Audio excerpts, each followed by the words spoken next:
Welcome to Momentous. I am Pastor Rebecca Great, the pastor mission developer for Momentous and the host for our weekly podcast. At Momentous, we believe that God is present with us in each and every single one of our moments. We believe that our stories are connected to God's story and to one another's stories. We believe that this connection and relationship changes our lives and our entire world. Now, before we begin, I invite you to take a deep breath in. Hold it while you count to 3, and then slowly release that breath. For this summer, we are spending our entire time at Sabbath stops, at times designed for sacred rest, to reconnect with God, with those around us, and with creation. Summer is a season where almost all of our schedules completely shift from what they are during the school year. As many of us travel over the next few months, we are going to intentionally stop, just like we would at a rest stop on the road. So, grab a snack, grab some water to drink, stretch, and take another deep breath. In last week's podcast, we continued to focus on a few verses from the book of Leviticus, which is found near the beginning of both the Jewish scriptures and the Christian Old Testament. Now, I spent some time asking and answering some of my own questions those verses brought up for me, knowing that all I really did was wonder about what an answer could be and not actually telling you what the exact answer must be. So I'm curious if you all had different questions about those verses, or if the thoughts I shared brought up other questions. So if it did, I would love you to send me those questions. You can send them by email or a direct message on social media, or you can leave them in a voicemail. And I would love to answer them, either by a quick response back or by including them in an upcoming podcast. And if you would like your question to be shared anonymously, we can absolutely do that too. This week, we are going to move to a different book that is also found near the beginning of the Jewish scriptures and the Christian Old Testament, the book of Exodus. This book focuses on the story of God's people as they leave Egypt and wander in the wilderness for years as they head to the Promised Land in present-day Palestine and Israel. Now, this is a book we will come back to over and over and over again because it has so many different levels of meaning and understanding for so many different intersections of cultures and identities. This is a story that happens fairly early in this book. It happens in chapter 3. And this happens after Moses had grown into adulthood, separated from his family of origin and growing up in the Pharaoh's house. Now, Moses had also just fled from that house after intervening to protect a member of his own culture from the oppression of the ruling class. He found safety with a man named Jethro, who was a priest, and Moses eventually married one of Jethro's daughters named Zipporah. And this is where we pick up for the story. Moses was keeping the flock of his father-in-law, Jethro, the priest of Midian. He led his flock beyond the wilderness and came to Horeb, the mountain of God. There, the angel of the Lord appeared to him in a flame of fire out of a bush. He looked, and the bush was blazing, yet it was not consumed. Then Moses said, I must turn aside and look at this great sight and see why the bush is not burned up. When the Lord saw that he had turned aside to see, God called to him out of the bush, Moses, Moses. And he said, Here I am. Then he said, Come no closer. Remove the sandals from your feet, for the place on which you are standing is holy ground. God said further, I am the God of your father, the God of Abraham, the God of Isaac, and the God of Jacob. And Moses hid his face, for he was afraid to look at God. Now, this particular story is one of the first stories we really dug into deeply when I began seminary. One of the first classes in our first semester was the theology of pastoral care. And yes, in that class, we did learn a bit about what to say and not to say when we visit with people in some of the most vulnerable spaces in their lives. But we also learned Bible stories that would help guide us through whatever circumstances we would be invited into throughout our ministry. Now, for right now, this story reminds us of at least two different things. That every circumstance and new experience is an opportunity to turn aside and be curious about what is happening. And two, those same circumstances and new experiences are holy ground. So take off your metaphorical shoes. Take off the things that are creating barriers to keep you separated from it. Now, another way of talking about holy ground or holy space is to call it Sabbath. Now, this past week, I was invited to attend a week of worship services and lectures at Lakeside Chautauqua in Marblehead, Ohio.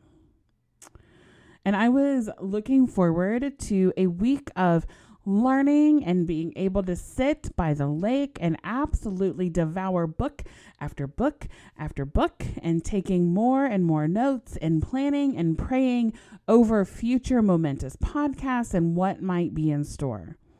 I had an entire week to do nothing but work at the lake, and I was so ready for it.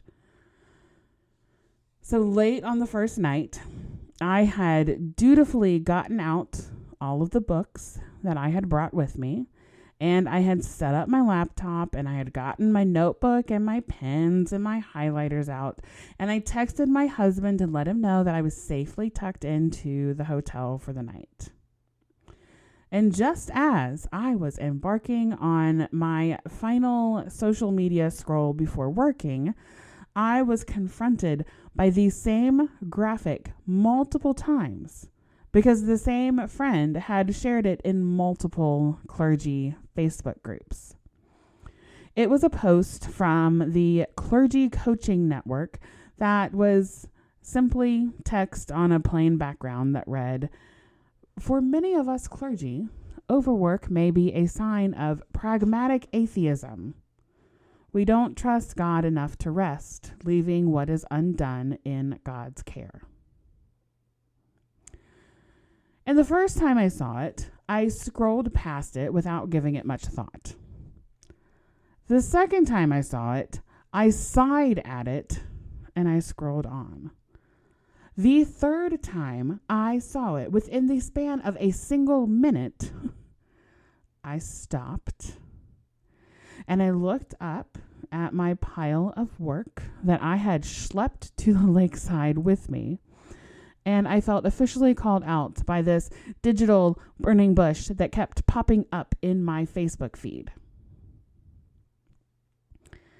And yes, dear listener, I do recognize the deep irony that I crammed an entire duffel bag of work into my car to work on while we are in the midst of an entire season of focusing on Sabbath and sacred rest.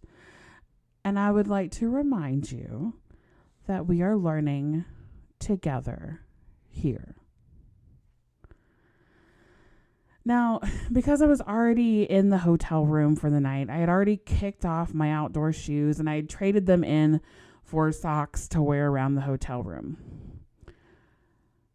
But goodness me, did I realize that I had piled metaphorical shoes up all around me on that desk.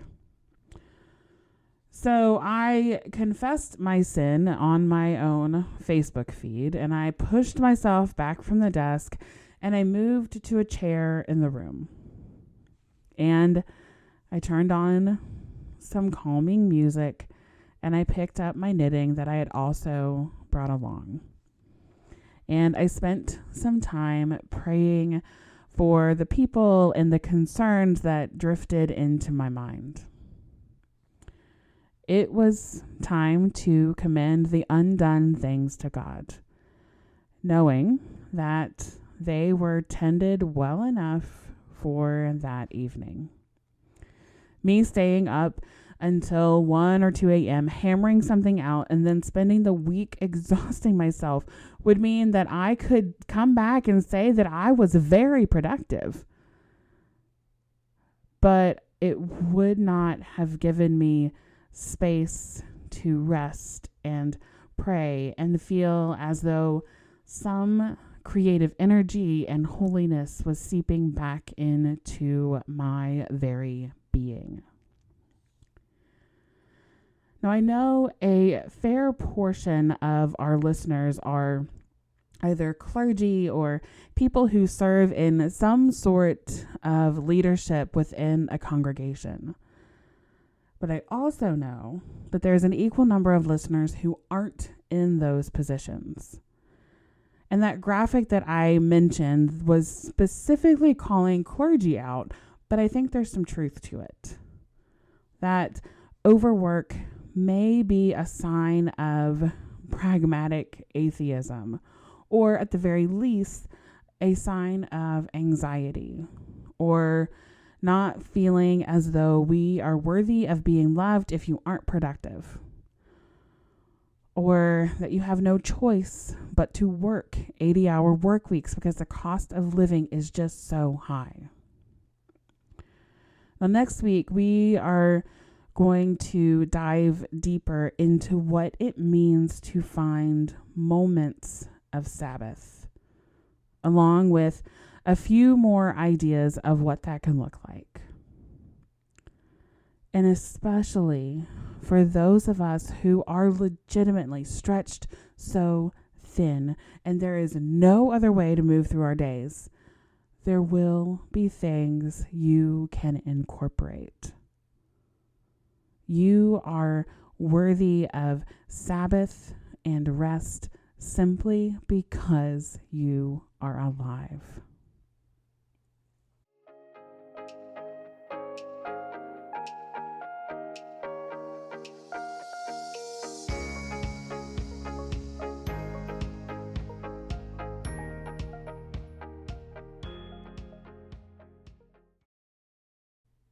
A prayer for holy ground.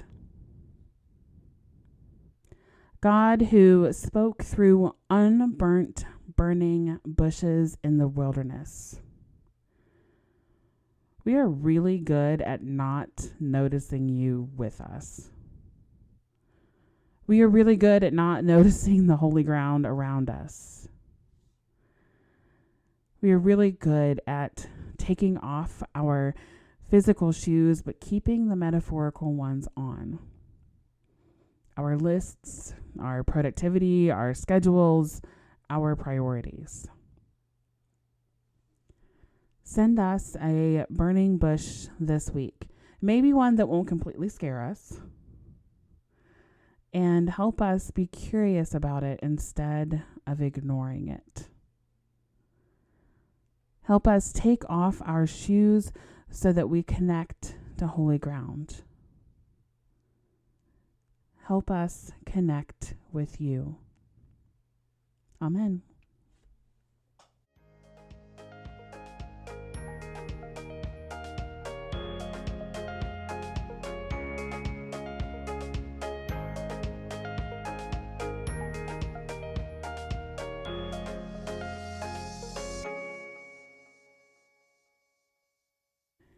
Thank you for joining us for our weekly Moment to Us.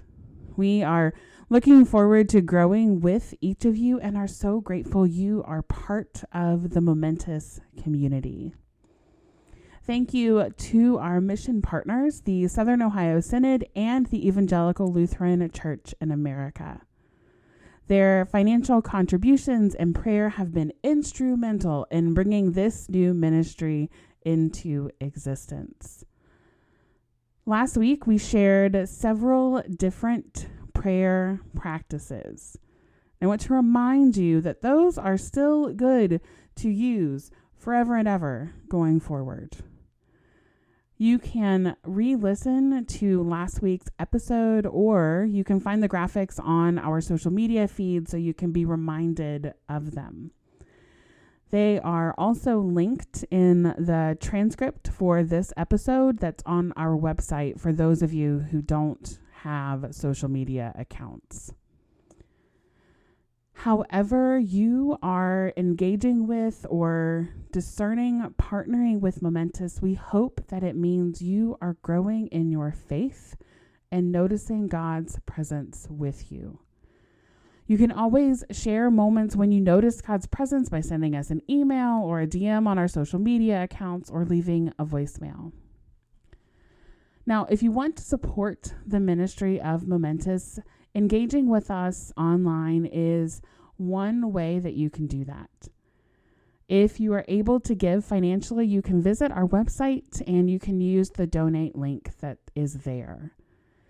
Each one-time or recurring gift combines together to ensure that the Momentous community continues to grow.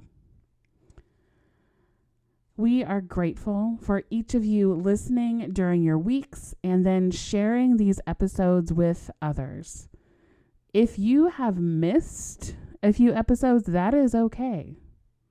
They are always there for you to come back and listen to later. And if you haven't had a chance yet to rate our podcast or to actually type in and leave a review, we would love for you to do this week.